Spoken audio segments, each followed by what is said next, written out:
All right, everyone. Well, thank you so much for joining today's technical webinar. Happy Friday to you. If we haven't met yet, I'm Shannon Engstrom, and I'm the Clean Transportation Standard Director with the Minnesota Department of Transportation. And if you are a member of the public joining today, thank you for joining. If you have not already, I would recommend that you please take a look at our website for more information and background on the work group process that is underway. And please do sign up for Gov Delivery updates on our site so you can stay informed as we progress through the fall.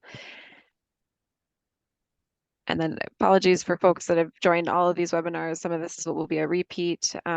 But today's webinar is the final webinar in a series of 4 on core fuel activities that will be part of a Minnesota Clean Transportation Standard. Last week, we discussed ethanol and biomass-based diesel. Yesterday, we covered transportation electrification, primarily electric vehicles. And today, we will have a catch-all session for all other clean fuel types and activities.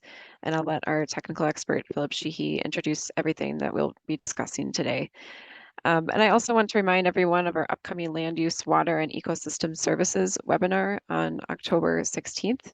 And then our next in-person meeting on October 24th, we will again hold at WSB's office in Golden Valley. We'd really encourage you to please try to attend this in person. If you're able, we will still have an online option, but we just have a lot of discussion to get into, and this is just best done in person. So thank you in advance for making that extra effort to join with us in person. I also want to flag that we will have posted a primer on low carbon fuel standard policy in North America that I would encourage you to review. This is now on our website. And then this is a slide many of you have seen quite a few times. And it really just shows the objectives for the work group meetings, the objectives for the technical analysis work that is happening in tandem. So it's just a reminder that this is ongoing and will become, the technical work will come more to the forefront in our next meetings as we finish our meetings for the remainder of the year. Philip and his colleagues at ICF will be sharing scenarios that they're producing, and we will get more into the details in our recommendation conversations. For the agenda today, Philip Sheehy, our technical consultant from ICF, will do his recorded deep dive, and then we will stop the recording and have at least 10 minutes for Q&A with work group members. Please add your clarifying or technical follow-up questions to the chat. And so we can post the recording. We'll have to hold off on answering these until the end. And a friendly reminder to please refrain from making comments or recommendations for the standard itself. You're welcome to add these to the feedback form or in our full work group meetings. That's the best place for those comments. Lastly, if you are a non-work group member or member of the public, please let us know in the chat if you'd like to make a comment at the end so we can make sure to make time for this. So with that, I will pass it over to Philip. Great. Good morning, everyone. Thanks again for joining. Today's workshop or webinar, is a different format. I have a lot more to get through, slides, a lot more slides. I will try to get through them on time, though. We've done a pretty good job of getting through on time. So kind of covered the big ticket items for a clean transportation standard, but the benefit or, the challenge associated with programs like these is that they accommodate innovation and support that. And there are certain credit generation activities that again, that don't fit within kind of these buckets of biofuels, liquid biofuels, electrification, stuff like that. So some of these are like commercially available. They're not necessarily emerging, but these are just more items that can play an important role in the program. It just tends to be a little bit smaller, or requires the regulator or the working group in this case to recommend that they be incorporated into the standard, right? So I have posed some questions here or throughout the slides that may need to feel like you need to respond to, but to Shannon's point, these are more like to kind of keep in mind big picture.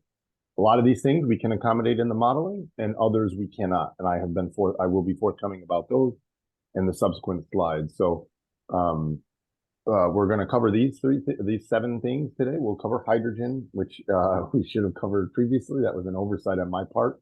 I said at the outset, just as way back in the one of the first or second working groups, I said if I forget to mention your favorite fuel, please don't take it personally. It's just more of a function of we're trying to cover a lot. And hydrogen got lost in the shuffle in our last electrification meeting. That's not meant to be a reflection of our view on hydrogen or anything like that. Come back to that. Jet fuel, natural gas and renewable natural gas, refinery efficiency, off-road equipment, infrastructure crediting, and then zero carbon intensity. Now, there are many other branches associated with credit generating activity. Again, these are the ones, like I covered the big ticket items in the first three, or what are likely to generate the most credit in the first three webinars. This one is kind of meant to cover those that can generate a significant number of credits, but tend to be on a level or tier below those kind of top level items. I already mentioned this. Due to an oversight on the part of ICF, hydrogen was excluded from the discussion around transportation electrification. They are a viable path towards ZEB compliance, Minnesota Clean Cars or Clean Cars Minnesota. I can't remember where the state goes in the order of that regulation. So that is part of our modeling, and this slide will be quick. Like I covered most of that yesterday. From a modeling perspective, the number of credits generated by electricity and hydrogen are comparable.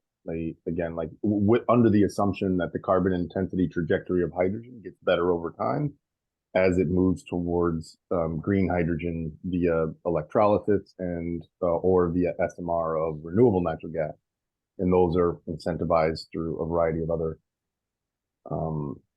programs, including the Inflation Reduction Act. So again, it's from a credit generation perspective, not a big deal, but from an optics perspective, we just want to make sure that we're including hydrogen because it is part of our modeling. And so we do incorporate that into it. So I will move on from there. I just did want to mention that it's generally a smaller part based on our view of the market today. But in the event, I mentioned that in the event that the market shifts towards hydrogen in a particular market, if the market switches towards hydrogen for a particular vocation, it doesn't have, the benefit is that it doesn't have a huge impact on the credits that would otherwise be generated, right? It just redirects them to another portion of economic activity. And so that has a material impact. But in terms of the program, achieving compliance, is the trajectory reasonable, things like that, we're in good, we're okay there. Again, there are differences, but they're small. And it doesn't have a huge impact on on our ability to answer the question, are the guideposts that are provided, the 25% by 2030, 75% by 2040, and 100% by 2050, can those be achieved? You know, again, we may be wrong on the contribution of hydrogen, but we still are covering. Jet fuel. I am providing a disclaimer here. I have not done this on any slide. I'm not a lawyer, and this isn't legal advice. Jet fuel is used across state lines. I don't know all of the regulatory ins and outs associated with the use of jet fuel. I'm just disclosing that on the front end of this discussion, right? I don't know all of the jurisdictional considerations. I just know that there are concerns around it. And I know that because California started and then Oregon followed. They allowed renewable jet fuel or alternative jet fuel to generate credit, but they didn't at the same time regulate jet fuel. California is considering regulating interstate jet fuel. California has lawyers, things like that. This is something that we can, this is difficult. We kind of don't know exactly what to do with this, with respect to this. I don't know, it's unclear in the regulation and the establishing the CTS work group if SAF is meant to be a credit generating activity only, and that renewable and that conventional jet is meant to generate deficits. That's unclear to me, right? So that is a area of uncertainty. Now, it is undoubtedly true that Minnesota will dispense SAF. Just to be clear, I'm not questioning that. Minnesota has a substantial SAF tax credit. We know SAF will be delivered to and used in Minnesota, just to be clear. But whether or not it's regulated under the CTS, I don't know. we will characterize it as a credit generating activity. But at this point, and so we can kind of construct this, but I don't want to put, kind of words in the work group's mouth. But again, we'll need some guidance with respect to that. Again, so we'll present some initial results and then we'll expect some feedback on that. But I just want, so we're pretty cautious around jet fuel because it's not, there's some areas there that we don't fully understand with respect to the legal ramifications. In this case, we know about the fuel, where it can be delivered, how much jet fuel is consumed specifically at Minneapolis-St. Paul Airport. We have a good estimate of how much fueling is done there. We know the uptake of SAF, so we can provide all that. It's not that different. We've already talked about, SAF kind of fits within it's similar to renewable diesel. And then we already talked about alcohol to jet, right? So, we know the technology, we know how that works, but there's a implementation component that kind of sits outside of ICF's and presumably WSB's purview. So that's something that we would seek that the work group would need to decide. But we can provide some discussion around the trajectory of that. Natural gas as a transportation fuel, it's very small. It's 5 to 7 million gallons. By comparison, California is 200 and change. So it's there, but it probably not. It probably doesn't impact the baseline. Again, we can include it, but again, it will have a de minimis impact on the baseline.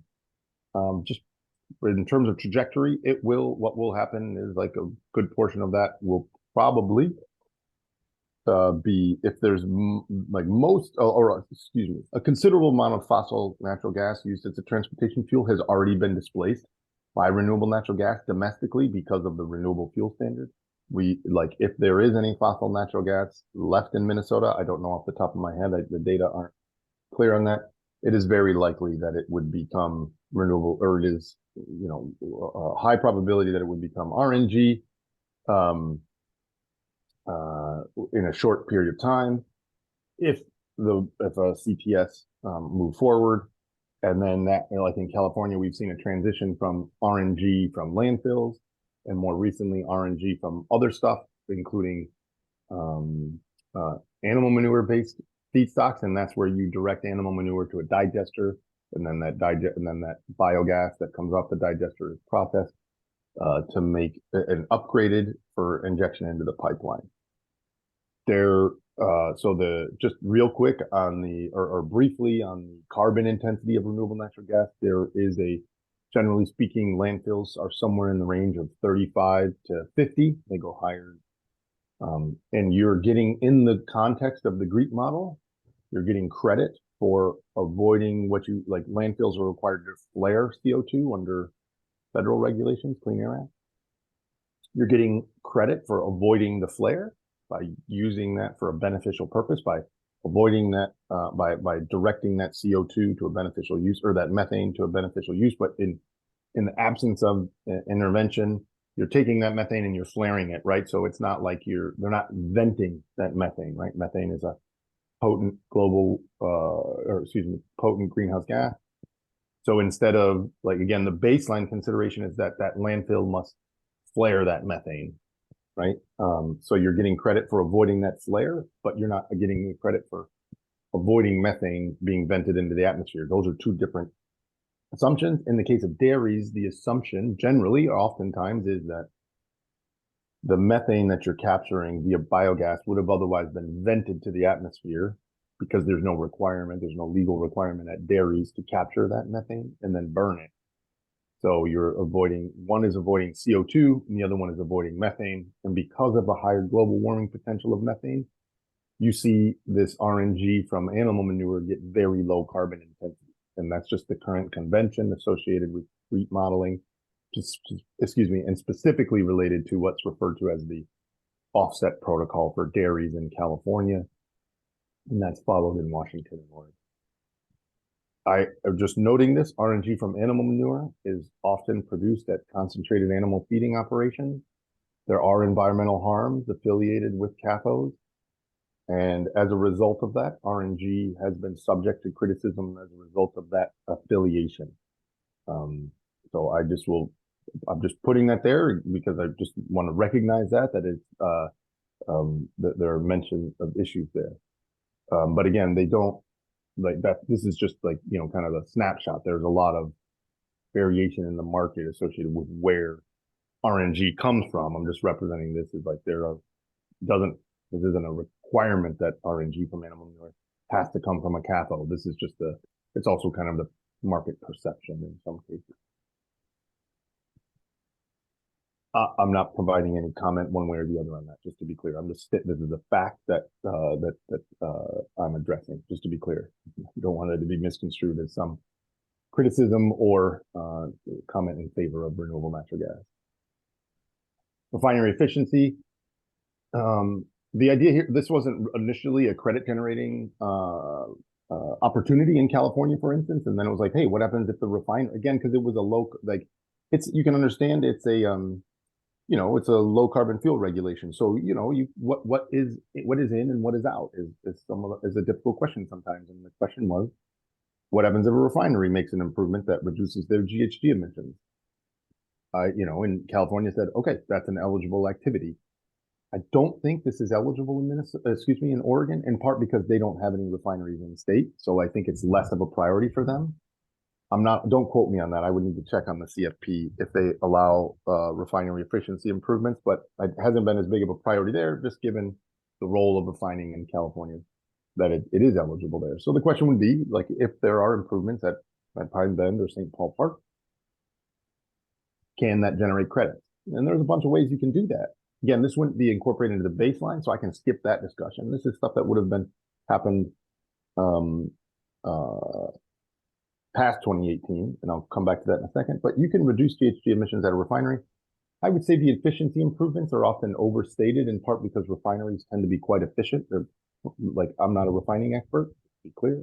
I'm assuming we have some stakeholders who have expertise in that, but generally speaking, the idea is that refineries are quite efficient as a means to maximize profit. So we've seen a couple, like I think 2 to 4 applications in California for efficiency improvements, generally because there's a threshold associated with what the efficiency improvement needs to be, and that can be challenging to achieve. So you can deploy renewable energy on site, typically, like in these programs, you can deploy renewable energy in a couple of different ways. It can be kind of behind the meter, which would be like on site at the facility to power that facility.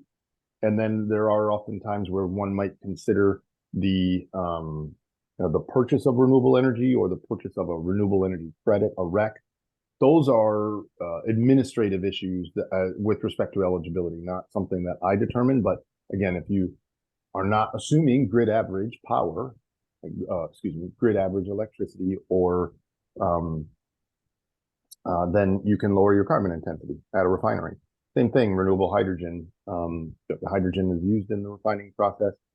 You can make renewable hydrogen a bunch of different ways. And if you did that, and presumably you could reduce the carbon intensity of the facility. So we can quantify kind of put some guardrails or some bounds on like what the number of credits that could be generated are. But the eligibility of this pathway, ICF is not recommending one way or the other. I'm just saying that this is something that it's not something that has to be or included or excluded from the regulation. I'm saying that this is something that has been contemplated by other states. I'll leave it to the stakeholders who represent these industries to make their case one way or the other. But again, there are just to be clear, there are GHG emission reductions that could be achieved at refineries that could be considered a eligible credit generating activity. Off-road equipment, I don't have that much to say here. They were not included in California at the outset of the regulation, and then they were included upon in amendments to the program in 2015. And then they've added those and modified some rules. Oregon has taken up a couple of these. And ultimately, California, for instance, decided to, or has if there's an off-road, or a pathway for a type of equipment that demonstrably displaces gasoline or diesel, there's a separate pathway for them to consider that, right? So they said, instead of constantly taking, advice and amending the rule to accommodate new applications, there's a process now through which you can apply and say, hey, I have a technology that I think displaces gasoline and diesel and should be eligible to generate credits. Here's how it works. And then CARB can consider that pathway. The Air Resources Board can consider that pathway. And again, that's just an administrative fix to prevent, like a constant, kind of back and forth during an amendment process where it's like, hey, is this eligible? Is it not? I think that's a convenient way to accommodate those things. But again, you can determine the eligibility of these things and the role of them. California has a pretty substantial logistics because of port activity. So like some of this stuff is some of these technologies have higher electricity consumption than others, but they all play some role. So again, that would be incumbent upon the work group or others to determine whether or not it is an eligible activity. We will not have very good estimates for these and their role in the program, just to be clear, because like getting these data are non-trivial, and getting estimates into the analysis will be difficult. But again, like that way we can discuss that there may be additional credit generating activity from off-road equipment, right? And we can't really incorporate it into a baseline because it's difficult to do, right? Just to be forthcoming with you, because these are like kind of niche markets, and it's difficult to get at those data. But this is something that you could say, hey, conservatively, additional reductions could be achieved, additional credits or reductions could be achieved with a focus on off-road electrification, right? I'm just like, it's just one of those things that I'm being forthcoming and saying it's difficult to quantify at the outset, given like the scope and timeline of this project or of the work that we're doing. But it is a viable path. I'm gonna do it on time. We got a couple more minutes here. Infrastructure crediting. We've heard some talk about this, like, LCFS credits can be redirected to, or credits in this program can be redirected towards investment in infrastructure. So what that refers to is, so typically and historically in states, charging associated with residential activity, EV charging associated with at home has been allocated to the utility.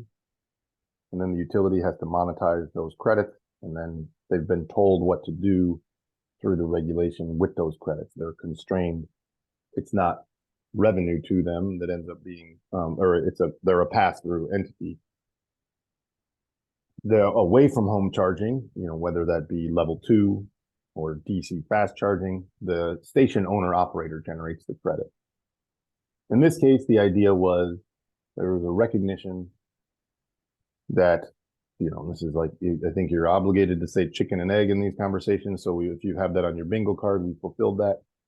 With the recognition that in the absence of ubiquitous adoption of electric vehicles, there may be low utilization of assets of DC fast charging equipment.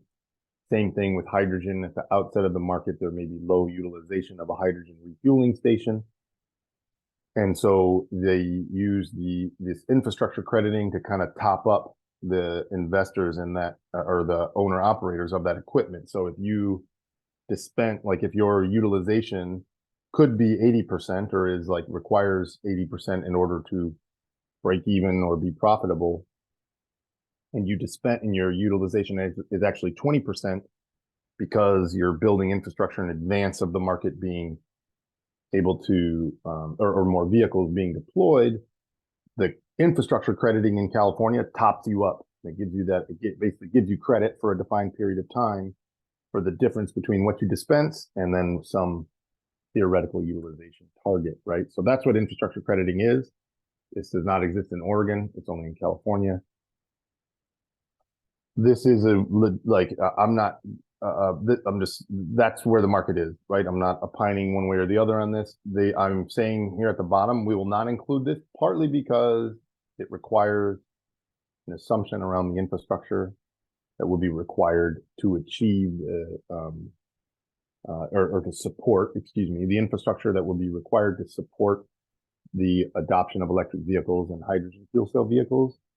We can incorporate that, but again, there will, if in a second round, but we don't have adequate time to incorporate that in the first round. So in addition to having some deployment of EVs or hydrogen in the market, which is some assumption, you then have to make an assumption of how much infrastructure is required to support that. And that's there are models and stuff that do that, but it's unclear they're like how reliable those are, right? So it's just like if those models assume a greater build out than necessary, and then we apply a bunch of capacity credits or infrastructure credits, then you might assume that there's more credits than there otherwise might be available, or you exclude it altogether. But this is again something that you would probably like phase in or layer into the consideration. But this is something for the group to consider. From the perspective of ICF, we're more interested in understanding the amount of electricity and the amount of hydrogen that will be used by the forecasted amount of vehicles on the road, right? That's what we're more focused on the transportation fuel. These are administrative, or these are like regulatory nuances that might support additional credits, or you're supporting an infrastructure industry. But again, from our perspective, we're more focused on ensuring that we have an accurate depiction of the amount of transportation fuel consumed in the market. This is my last one. I did all right, even though despite so many slides. I went fast through some of them, but electricity generates credits based on the grid average. We talked about this yesterday. You can do this on a statewide. I didn't talk about this, and I should have. I apologize. I did speak with Amy from WSB afterwards, and I should have been clear about this. All of ICF's modeling assumes that an electric vehicle charged in the state is like that the underlying assumption is that electric vehicles are equally spread out through the state, and as such, you can charge you're charging when you're plugging in, you're getting the carbon intensity for the grid, right? At statewide average. I recognize that utilities, load serving entities, have their own specific carbon intensity. Again, that would require us to make some judgment about where electric vehicles are going to be deployed and at what rate and where they're going to be charging, things like that. That is something that you can incorporate into the program. For our modeling, it's best for us to just stick with the statewide average. But again, there's nothing that precludes the work group or others from saying, look, electric vehicles are likely to be deployed in area X, and area X has a carbon intensity that's lower than the statewide average. So that's one thing I should mention. That's just, again, this is just plugging into the grid, right? That's a lot of what we discussed yesterday. What I'm saying here is that California accommodates, and Oregon does too, and Washington does as well. So the grid average has a carbon intensity. And then the idea is that you match those electrons that were used to power a motor in an eligible vehicle, truck, car, forklift, whatever you want it to be. Then you can match those electrons with those kilowatt hours with a REC, or you can buy it, or excuse me, or you can. There are other means. That's just the most common one is to a renewable energy credit that says, okay, this is a resource that is renewable, and so you take your grid instead of charging at the grid average, you drop it down to zero. So you pay something for the delta between that based on the price of REC. And then the question is like, are the are the CTS credits valuable enough to warrant that? But that enables you to, take up more renewables, right? So, but those RECs have to be in excess to what is required for other targets, right? So if we talk about, I think it was Senate File 4, if you're quizzing me on my Minnesota legislation, what we talked about yesterday, it becomes increasingly difficult to find those excess RECs, right? Because the market or because the grid is requiring more and more renewables, right? So at the outset, there would likely be an opportunity to find those excess RECs. But then as the grid decarbonizes or is increasingly renewable, it becomes increasingly difficult to do that because the grid itself is sucking up all that renewable energy. That's a technical term, the sucking up the renewable energy. So you can do that, right? So that's what the zero CI pathway does. And it's created a market for RECs and matching that with transportation, and it has the associated environmental benefits, presumably. So that's all I have. Again, that's something. This last one I should mention. How did I do on my time? I'm almost out. I just will go say, in this case, we will do our modeling. We're trying to get electricity consumption or get as close as we can to the amount of electricity that will be consumed primarily by on-road, light-duty, medium, and heavy-duty vehicles.